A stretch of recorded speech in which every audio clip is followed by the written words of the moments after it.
All right, I believe we are recording. Hello, everyone, all four of you that are watching. My name is Dennis Horrigan. I am a co-founder and partner at Connecticut Wealth Management. Once again, back with my partner and co-founder, Kevin Leahy. Hello, everybody. And we have with us a very interesting guest, a friend, buddy by the name of David Brooke. David is the team leader of the Brooke Group, which is a real estate team with eXp Realty. Did I get that right, David? You got it, man. Thanks. Thanks for having me. Good. Wow, that's a mouthful, huh? It's pretty long. It is. Rolls right off the tongue. It does. It does. But we brought David in today to talk about a subject that I think is on a lot of people's minds. A lot of our clients, a lot of you have mentioned it to us, and that is what's going on in the real estate market. David's a professional that has been very successful in the real estate market here in Connecticut. Actually, he's an appraiser as well. So we want to talk to David about what's happening, why is it happening, and maybe what some of the longer term trends are. So we keep hearing anecdotally, Dave, that prices are up, that houses are not on the market for very long. What's driving that? What's driving all the price change and the short time on the market? Yeah. So a couple of things, Dennis. The first thing is that basically at the end of last year, we had closed out with average sale prices somewhere around like the mid 200s, right? Around 250,000 was the average sale price throughout all of Connecticut. That includes the coast, that includes Northwest, Southwest Connecticut. And basically right after that, COVID hit, right? And so COVID hits mid-February, and we start to see a strong concern. As people were ready to put their houses on the market, they also took a real pause. And they said, I don't want people coming in my house with this virus, where we were getting basic information about it, just how deadly this could be. It's extremely serious. And so people decided not to put their homes on the market, at least many of them. And then a subsequent event happened, which was the catalyst for driving a strong demand. And that was that the Fed decided to adjust basically what they would lend to the central banks at. And you saw news headlines saying that the Fed was adjusting their rates down to zero. And no, that does not mean that you can get a mortgage for 0%, but what it basically did was incentivize home buyers and homeowners either A, to refinance their house, or B, to consider selling their home and buying a new one, or as a first-time home buyer, buying another house. So that incentivized a lot of demand. And then again, just to go back to the COVID scenario, we had a decreased amount of supply. And so just some real basic economics. I'm not an economist by any means, but I do read at least the real estate market, and here in Connecticut, that caused very few homes with very strong buyer demand. And that caused multiple offers to exist on many homes, and is still persisting to this day. And prices have subsequently increased. So hopefully that gives you just a broad stroke of what's happening right now. So to me, David, that still seems a little bit shocking. I know, right? We're several months into it. We've heard enough, we've seen enough of it to know that it is not a 1 day or 1 week situation. But in the middle of a pandemic, for people to spend freely, I have lots of friends and clients even, right, who have cut cable bills and cut vacation spending or country club, but yet people are going out and buying houses. It's still a little shocking. With that, I guess, what's changed in terms of how houses are being bought and sold? Is it, I think you've hit on this a little bit. Nothing was selling, or things were slow to sell. And now we've been hearing some cases 24 hours, 48 hours that, we have a sale. Yeah, so let's go back to buyer demand and what's going to drive a buyer. Yeah, low interest rates are going to help, absolutely.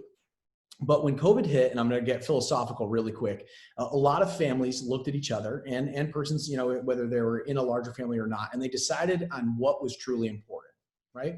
And many times they were looking at their own four walls and they were saying, hey, we're probably going to be here for a little while. And so they're going to start to ask the question that America always tells us is, do you like what you have? And if you don't, get a better one, right? Whatever that is. And so many people were looking at their own four walls and they were saying, I want a better one.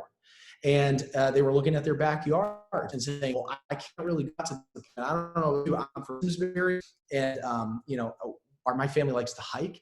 And there was a couple of times we tried to go to Talcott, and it was shut down, right? And so respectfully, if you want to stay home, you better have a place that you really like. And so many families were looking online. They were saying, hey, okay, if we're not going to stay here for a while, let's look at some properties that do have a pool, a patio, have a large deck, have something where we can enjoy it outside. And if not, another interesting thing is we're here on Zoom. Why aren't we together in person? Probably because of this COVID thing, right? And so people needed a place to work. I'm looking at your background and I see some beautiful French doors, and you have an enclosed space that might be an office for you, and Dennis, the same for you.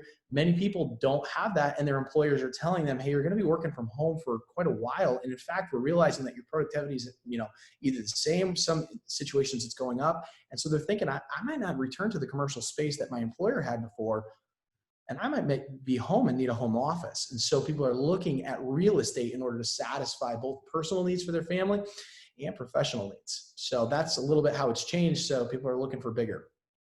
So the buyers that you're seeing snatch up these homes, and you've got multiple offers on some of these homes, are they, who are they? Are they first-time home buyers? Are they people in the area that are just finding a new home to move to, or are people actually relocating to the area? Yep. So I'll answer that with a couple of answers. The first is the first-time home buyer segment. That is always driven by what, for the most part, government programs. So government programs incentivize more than anyone else the first-time home buyer rounds. Why? They will offer as little as 0% down with Connecticut Housing Finance Authority. They will offer 3.5% down through the Federal Housing Administration, also known as the FHA. They offer a multitude of products that are out there, which will drive in for our typical $100,000 to $200,000 and $300,000 first-time home buyers. Okay, so when the Fed dropped their rate to 0, you're automatically going to have an influx of buyers that are going to occur here, because now the home buyer that used to only be able to afford a $150,000 house in Manchester can now afford a $175,000 to $200,000 house in the same town, or jump over to South Windsor and afford a $150,000 house where they wouldn't before due to taxes. Okay, so that's the first influx. The second is going to be, there were very few move-up buyers. So in Connecticut, we had around the $400,000 to $500,000 range. We started having that segment sort of die off. You wouldn't see the 7s and 800s move as much. Why? Because people would say, well, because the execs are leaving. Well, yes, but also lifestyle. For the $500,000, $600,000 house, you're going out, you're eating out a lot, you're traveling, and people would say this all the time. I have a big travel budget, I have a big this. Now that they're staying home, they're thinking to themselves, okay, well, I didn't spend a lot of money on travel this year, and I might not for the next year or two. And so where could I put that? And so they're thinking about moving up. So now you've got a new influx of buyers there. And then the last ones are ones who are coming out of state, right? And so people are really considering, and I'll answer this in two ways. One is we're getting people from Massachusetts, Rhode Island, and especially New York coming to Connecticut, right? So we're getting a lot of those people coming in, which has helped our market significantly, especially in Fairfield County. Our phone is ringing off the hook for Fairfield County buyers right now. But the next one are people who worked from home, went to work and worked in a specific town due to their commute to the office, whereas now they don't need to be there. For example, we're seeing people around in the West Hartford area say, hey, I was living in West Hartford, not only because it's a beautiful place to live and there's a lot to do, but also because of how close it was to Hartford. But I actually really enjoy being a little bit further out. I enjoy, a larger yard or more privacy or whatever it is. And I can't afford that in town in some of the neighborhoods that might provide that. So they're actually moving out further into more, we'll call them, suburban/rural areas, because they're able to not have to go to work every single day, in terms of they're able to sign on to Zoom like this here and not drive into an actual physical office space. Okay, so hopefully that's those three segments of buyers that are joining in. Well, how about, David, and you maybe touched on this already. I think I know what your answer is going to be, but So those are the buyers. How about the houses? What are the kind of the attributes, or is it yards? Is it larger? What are people looking for? Okay, so a couple things. So to go back to our New York buyers are, I said this a week into COVID. I told a bunch of friends down in Greenwich, I said, hey, Greenwich is going to come back. And they're like, what are you talking about? I'm like, well, I'm just letting you know that if you have a lot of people in a confined space, they're going to have a pretty traumatic experience, and our hearts go out to families that experience that, right? That's absolutely horrible. Well, they're going to look at their 900, 1,200 square foot apartments, and they're going to say, hey, this is not conducive into anything that happens similar. So they're going to want spaces that obviously have backyards, office space, etc. So that's your Southern County clients. So I'm not sure if you have any clients down there, but they're really looking for that. Around Hartford County, this is the gut truth, right? It's people who are ready to sell to find a new place. So the guy who's going to move out of Connecticut has the advantage, or excuse me, is in a blessed position because he can move out and not have to find another place here in Connecticut. What happens in the seller's market is there's typically less inventory. So, Kevin, if you wanted to buy Dennis's house, but Dennis had no place to move, he's not going to put his house in the market. So you're sitting waiting for a house like Dennis's, but if his doesn't list, we got a problem. Now all of a sudden, if it lists, you've got to jump on that. And what's the other problem too is if financing doesn't allow you to buy his house without the necessity of selling your own, you're in what's called either a Hubbard situation or a sale of buyer's residence contingency. And so that can create some real issues. When you talk to the actual attributes of the home, I would say that pretty much anything right now, as long as it's in decent shape, is retailing. Even the ones that need work, are retailing pretty quickly. But the ones that do have those exterior amenities they are just flying off the market. And we're seeing significant, above asking price offers come in. And I would encourage, some of, your clients, and I've encouraged it publicly on my own Facebook account. You can find me on Facebook. But I'm always, proposing, people to do exterior renovations at this time to their property. So that's things like patios, porches, pools are huge right now. Just anything to really boost that curb appeal. David, could you help me? Dennis has a beautiful patio and a really nice yard. Could you help me make an offer for his house? I think I would like to try to buy his house. Yes, I'd be happy to orchestrate something, but Dennis, we might have to talk before we list. So yeah, that's pretty important right now. One of the things that's a part of our process is, we have a 7-step plan in order to sell. And one of those is the landscaping process. And so we're actually advising and coaching people. We're meeting with people up to a year in advance before they decide to sell on what to do to renovate their property if they're deciding to sell, whether this year or in 2021. So they can get on that work right now. And what we're really finding is that many contractors are booked significantly out in advance, and we've got a huge issue with the supply of materials, both good and inexpensive as well. So that can be a real hamper. So we're seeing a massive demand there and a lack of supply of good services. It's all a pandemic. It's tragic. One of the things I would also say, maybe to your clients as well, is with the increase in prices in Connecticut, this has been, again, our hearts go out to the families that are truly affected by this disease, both physically and economically. And for real estate, we're seeing prices that we have not seen in many, many years. In fact, we haven't seen a seller's market like this in probably 2007, 2008 was the last time we saw something like this. Yeah. So they're seeing a huge increase in, what we call, perceived equity. So let me ask you a longer term question, right? As we keep talking about, this is a lot of this behavior.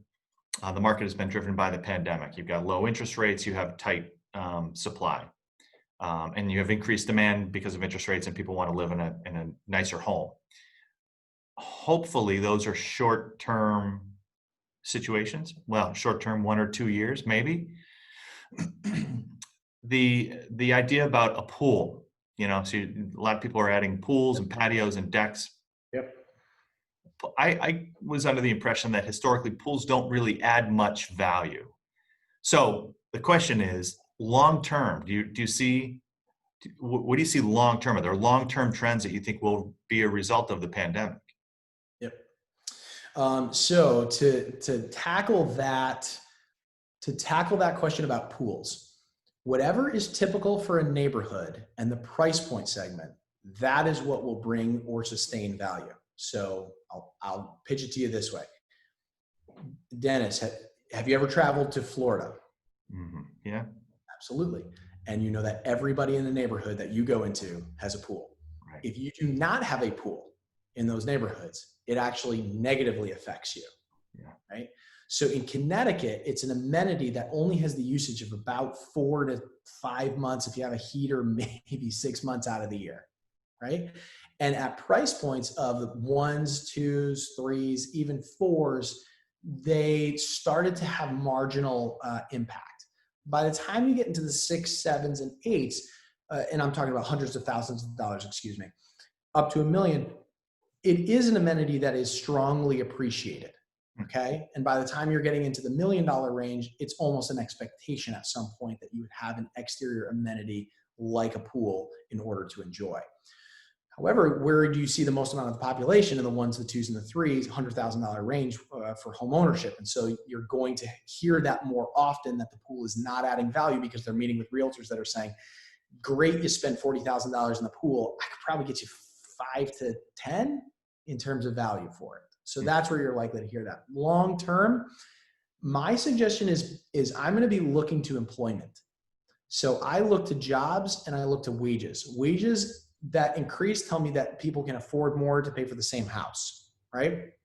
That's what wages do for me.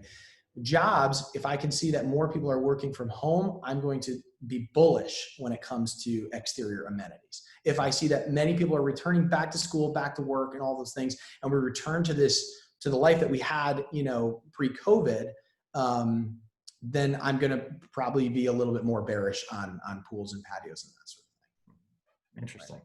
Very cool. That was all I had. Kevin, do you have other questions? No, I just am still fascinated. I could talk about this all day long. I in a million years, just go, again, you can't predict the future. I'd love David to have spoken to you 6 months ago and said, what's your outlook? Right. Not suggesting that you'd ever expect a pandemic, but yeah.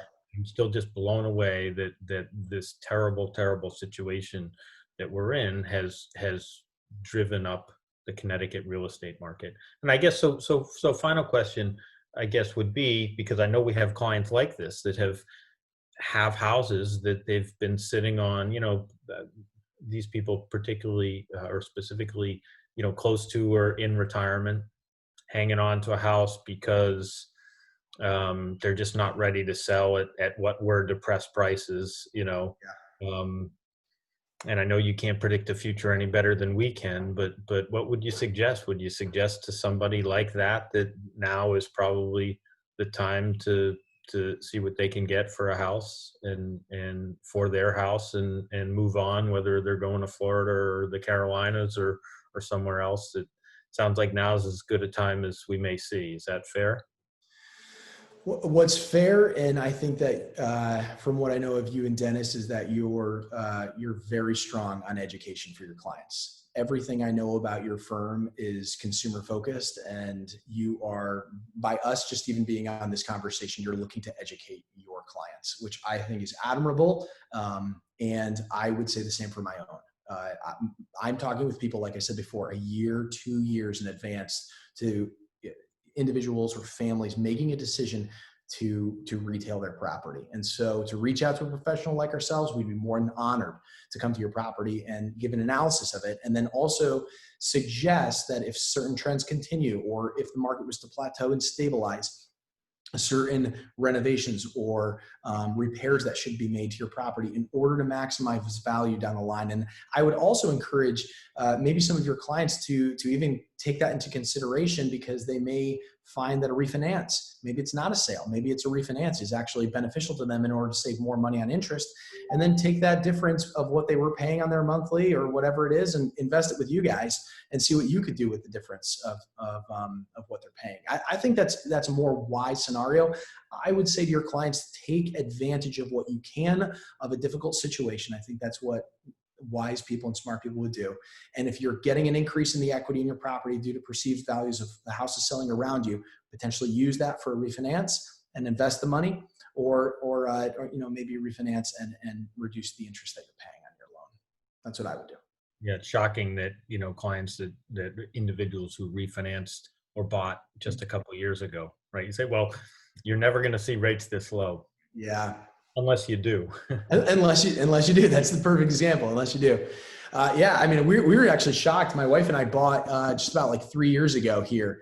And we were like, oh, we were so excited about our 4% interest. And I think we refied like with a 15-year at like 2.6 or something. Like, it was so low. And I was like, how do we not do this? But you're saving tens of thousands of dollars in interest, even over the course of 15 years. Right. And for a similar payment, you can really reduce it. So I'd encourage your clients, in order to review what their property is worth, and speak to a mortgage professional that can do that. Awesome. Thank you, David. Really appreciate it. Yeah, thanks, David. Appreciate the advice and the information. Good luck. Hang in there. Hopefully, this market for you and for our sellers continues. So good job. Thank you. Appreciate it. We'll talk to you soon. All right. See you guys. Thanks again. Take care, Thanks. Dave.